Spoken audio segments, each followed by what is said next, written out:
Sadhguru Nath Maharaj Ki Jai, and welcome to Jagadambe Reads the Holy Books of India, Mahabharata142. As you may remember, Bhima was so angry with Yudhishthira, he wanted to burn his arms. Arjuna was sorry to see the anger of Bhima. He was sorry for his dear elder brother Yudhishthira, who stood with his head downcast. He was king till yesterday, and today he was a slave of these Kauravas. Arjuna said, Bhima, what is this action of yours? What has come over you? You have never been so rude to our brother before. You have always treated him with respect due to a father. Bhima said, true, I did respect him once. He was different then, but now his arm deserves to be burnt. I will throw him and his burnt arms away from here. Look on this scene. Does not your blood boil? Can you stand this? Arjuna pacified him, saying, of course I'm angry too. But can you not see that our brother is just as angry? He's burning with an anger against himself. He would burn his own arms if he could. He is already a broken man. Do not add to his unhappiness by showing your anger against him. The Kauravas have always wanted to see us quarrel. Till now, we've always been united. If you rebel against our dear brother, their wishes will be fulfilled. They are happy enough now.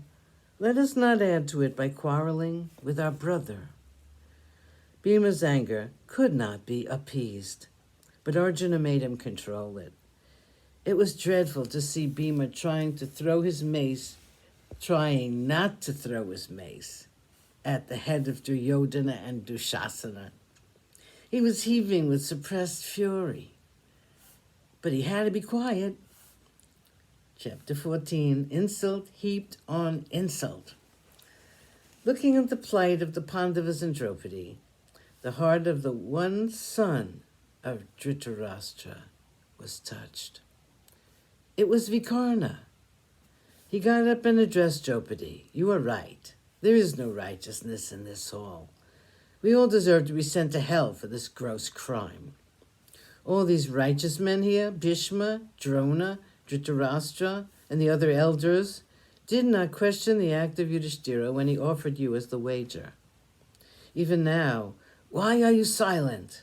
Is there not one among you who has the courage to defy Duryodhana and speak the truth? No one spoke. Only silence greeted his brave words.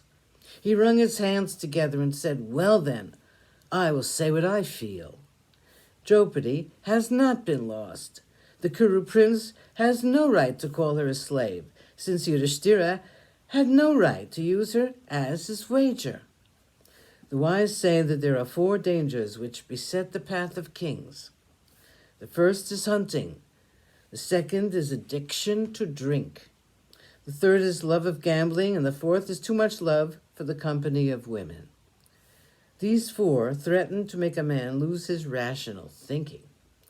It was even so with Yudhishthira. When the gambling fever was on him, he was not responsible for his actions. He did foolish things. When he was challenged, he thought of Draupadi as his next wager. Even that was suggested by Shakuni, and Yudhishthira just agreed to it. But he had no right to use her as the wager, since she is the wife of all the brothers and not just his wife. Our grandfather's arguments do not hold good in this case. Without the consent of his brothers, Yudhishthira played with Draupadi as the wager. She is therefore not a slave. She has not been lost to the Kaurava monarch. She is free. Sadhguru Nath Maharaj Ki Jai. Thank you for coming. I hope you come again.